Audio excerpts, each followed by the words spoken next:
On mga tol, February 10. Today is February 10. May solar na tayo dito sa tabing dagat. Ito yung mga ngamba na madilim sa tabing dagat. Solar system.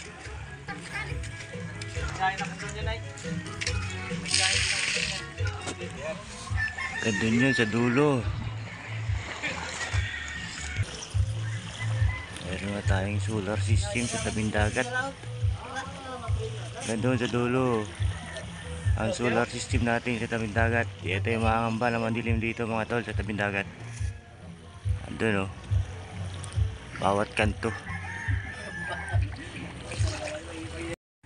So antayin nating umilaw yan mamaya mga tol sa gabi para makita natin kung gaano kaliwanag.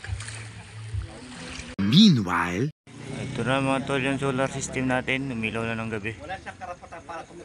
Ayun, liwanag na ang tabing dagat.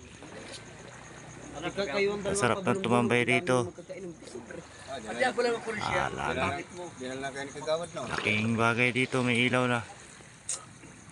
Peace out.